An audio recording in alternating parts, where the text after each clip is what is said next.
Thank you so much, Madam President. And actually, I want to thank all of our presiding officers over the past couple of days, Senator Bailey and Senator Prasad, and certainly you. It has been a spirited debate, and I know that we have waited for me to say, this is the end. I've been chronicling throughout, and finally, we are here. But of course, we couldn't be here without the incredible, intrepid Senator Liz Krueger. Thank you so much for what you do. Amazing.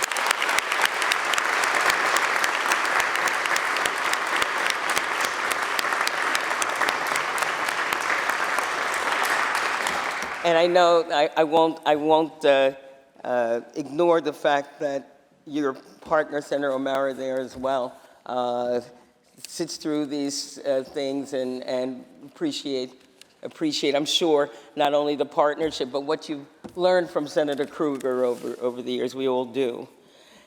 And I also want to thank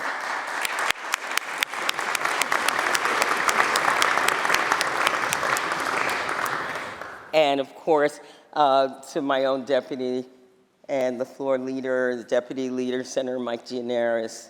I thank you for always making sure that this plane lands, and it lands exactly where it should and as it should. Thank you so much.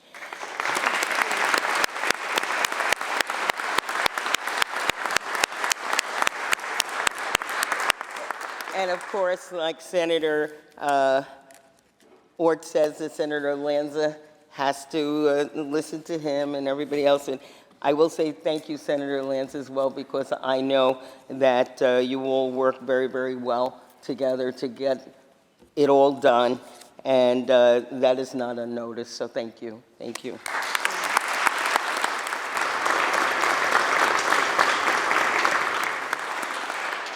I want to thank the governor, the speaker, Senator Ort. I'm sorry, I was just so enthralled by what you were saying that I forgot to thank you. Thank you.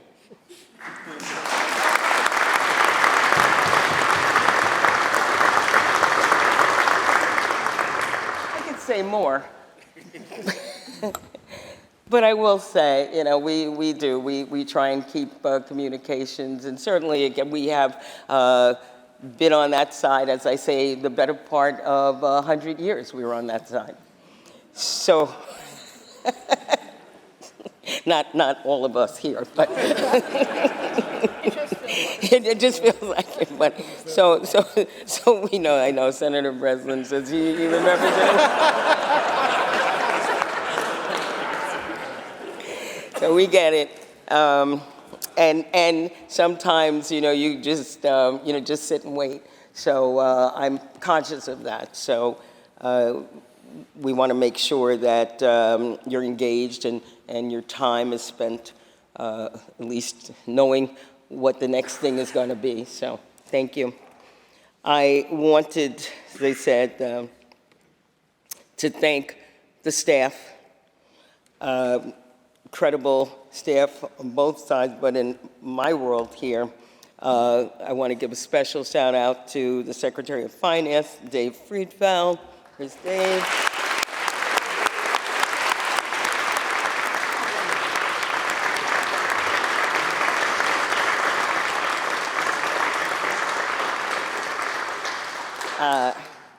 EK, Eric Katz.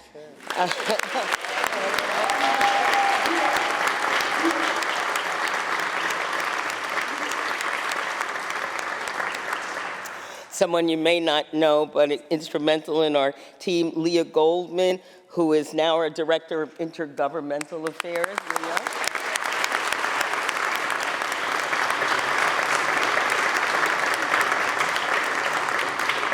And of course, somebody that nobody knows, our Communications Director, Mike Murphy.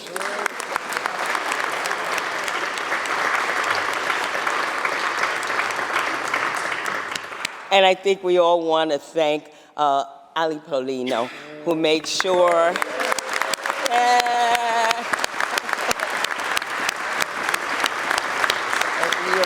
comfortable in the House. So, I want to thank my senators. I tell them all the time that they're an incredible group of public servants, and this takes nothing away from my colleagues on the other side of the aisle. I don't have the privilege to work with you day to day. I don't doubt that you're as committed as everyone in this chamber. So thank you for all that you do. For me, who gets to spend so much of my time with this group of people, I say to you, you are extraordinary. Please, thank you. Give yourselves applause that we have actually made it.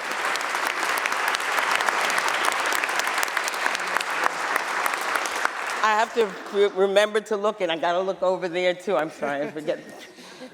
I will tell you, you got credit for them on the first day. You know, I actually had someone in the chamber who, when we were, our swearing in day, and I'm sorry, I'm forgetting. And they were like, there's more diversity over there than I thought. I said, yeah.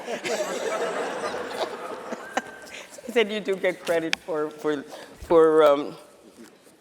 the Senate Democrats. But again, I think it's good. I spent some time over there sitting next to Republicans, and it actually worked out well. I got some things done because you build relationships. And I think part of what's happened, certainly during COVID, we haven't had a chance really to build relationships. So we wind up showing up and doing what we do and then going our separate ways. So I'd like to take some time for some levity so that we can, not only do the hard work, but enjoy each other. Thank you. Thank you.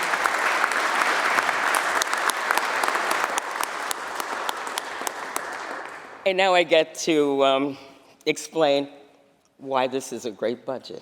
And I know it's the hour for us is early, but I won't be too long, but I think it's important that New Yorkers actually know what they've got here. And it is a little later than we expected. And it's hard to appreciate all the moving parts behind the scene and all the people who made it possible. But when we embarked on this 2023-2024 budget, our mission was to forge a more affordable New York where no one could be priced out of their livelihoods and where greater opportunities for all were funded at every turn.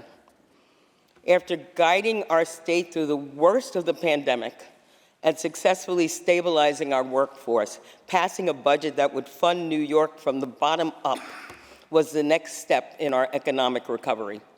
While many of the top saw their profit lines grow throughout these past years, middle and working class New Yorkers continued to be stretched from both ends. We needed to bolster an economy that builds from the middle out and pulls from the lowest rung to the top. And that meant taking historic steps to ease the pain that everyday households have been enduring for years and create new pathways for prosperity in every community and for every family. It meant fully funding bedrock social policies like public education, free school meals, and childcare, while not only lifting families up, but helping them build generational stability for years to come. It also meant continuing to invest in communities themselves by strengthening public safety and outreach services while expanding main streets and supporting local economies. And it meant building towards a more sustainable future so that the strides we make today can be fully enjoyed by the New Yorkers of tomorrow. I'm proud to say that today we passed a state budget that funds these objectives and directly benefits the hardworking people of New York. Starting first and foremost with transformative investments into our public education system, from pre-K all the way to college. We are the education conference for a reason. 2 years ago, we set out to create a cradle-to-college pipeline that supports our children's excellence at every stage of development. And now, for the first time ever, we will fully fund foundation aid, ensuring that each public school is equally provided for throughout New York. We've rejected, it's a good thing.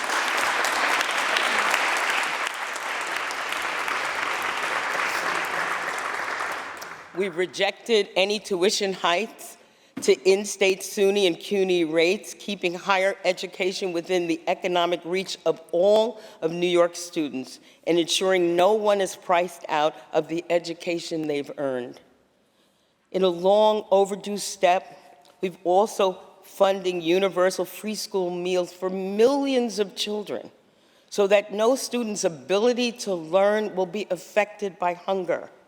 And this program will help keep money in the pockets of so many parents and caregivers. These are common sense policies that will make seismic differences in our communities.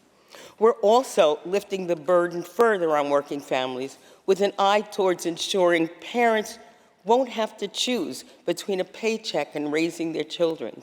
That's why we've expanded our efforts and increased funding for universal pre-K and childcare.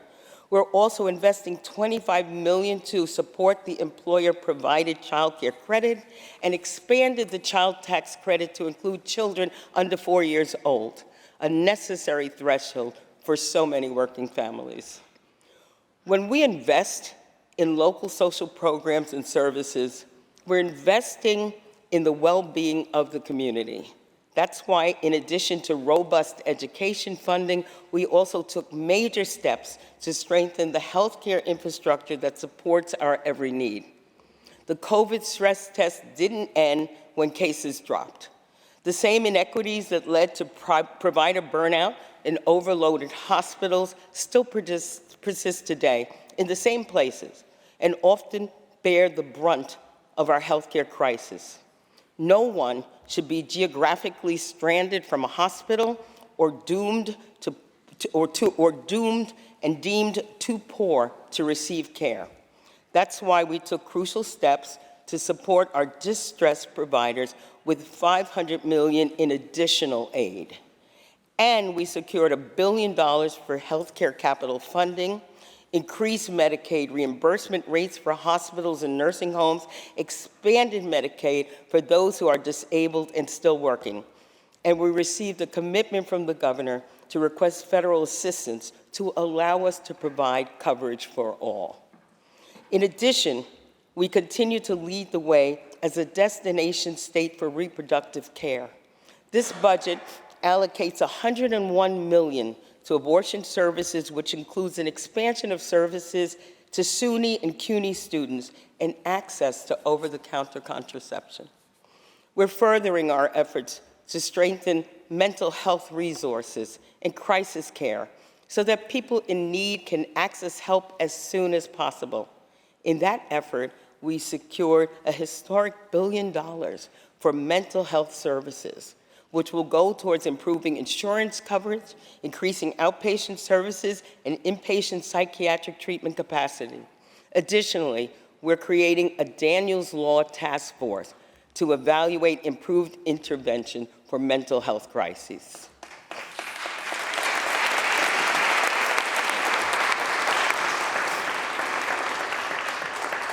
Keeping resources local and services accessible is the foundation for progress. But reliable public transportation is the engine that actually moves us forward. As New Yorkers continue to return to in-person work, entertainment, and travel, we need to ensure that the MTA can support their rising demand. We went into these budget negotiations knowing that MTA failure, for all the reasons that we heard on this floor, was not an option. Now I'm proud to say that we've reached an agreement that will fund operations, improve the quality of service, and provide accountability, and ensure that the critical infrastructure will continue serving residents and their busy lives while remaining affordable. We're also introducing a pilot program for 5 free MTA buses, as has been explored and implemented in other major cities. With these pilot routes, we're bringing more New Yorkers into the public sphere, revitalizing neighborhoods that may have otherwise been left stranded. This is good for New York and good for New Yorkers. Our fight for affordability must also address the nickel and diming of average households that have been left unable to meet their basic needs. You should not have to work numerous jobs to keep a roof over your head and let alone put food on the table. The current minimum wage is not a livable wage. It needs to go up.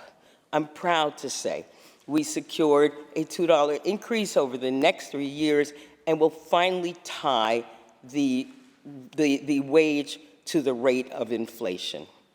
When we invest in the financial well-being of our citizens and provide them with resources needed to succeed, we create greater opportunities for generations. It's no mystery why communities with fully funded schools, robust healthcare systems, reliable public transportation, and livable wages are also the ones with lower rates of poverty and crime. My mother often said, an ounce of prevention is worth a pound of cure. That's why we continue to provide record funding for education, expanded after-school activities, the arts, and youth athletics. And we will always prioritize programs like these, which stop crime from occurring in the first place. In this budget, we're continuing our transformative work to get guns off of our streets, keep them out of the wrong hands by investing $347 million in evidence-based gun violence prevention initiatives. And yes, we clarified language in the bail law to underscore the discretion judges have in order to uphold our reforms and prioritize true justice. The law is clear, the services are funded, and the data is conclusive.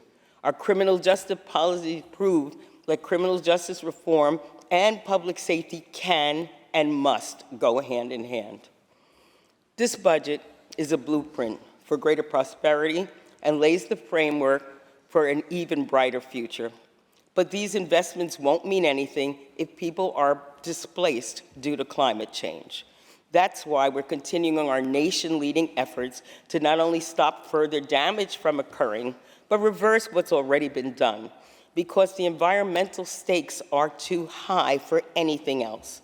For the first time ever, thanks to our conference's efforts, this budget will hold our greatest polluters accountable for their actions by making them pay for clean energy projects going forward.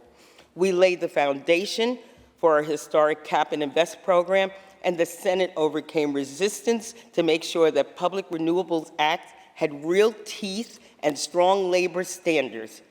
And yes, we advanced the all-electric buildings without restrictions on existing buildings.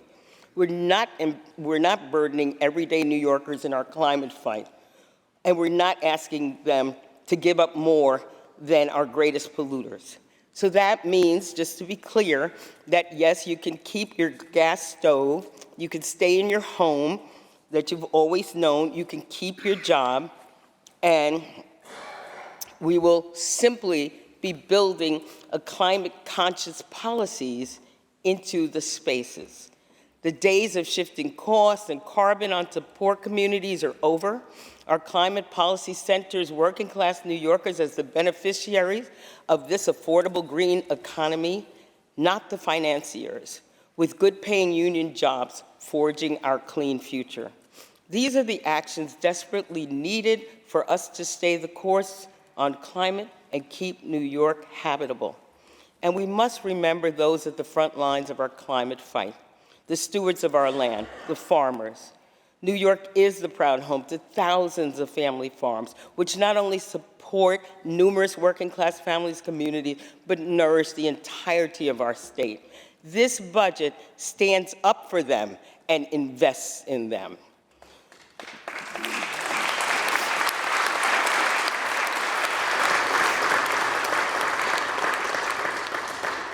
Affordability creates opportunity. New York will only be at its very best when every person, regardless of income, can live safely, security, and with the same opportunity for success as everyone else. This state budget targets our greatest areas of need to lift the burden and generate future prosperity. I know it came later than we expected, but there is some serendipity that the 2023-2024 budget is passing at the beginning of May, a month dedicated to the struggle and advancement of workers. In the words of labor unionist and civil rights activist A. Philip Randolph, quote, "A community is democratic only when the humblest and weakest person can enjoy the highest civil, economic, and social rights that the biggest and most powerful possess." That is the impetus at the core of this budget. The Senate Democratic Conference has always believed that by supporting the middle and working class, investing in education, strengthening local economies, funding our green future, will forge a more equitable and abundant state where every person can excel. I'm proud of the work we've accomplished in crafting this people's budget and for all that it will do on behalf of New Yorkers. Thank you, Madam President.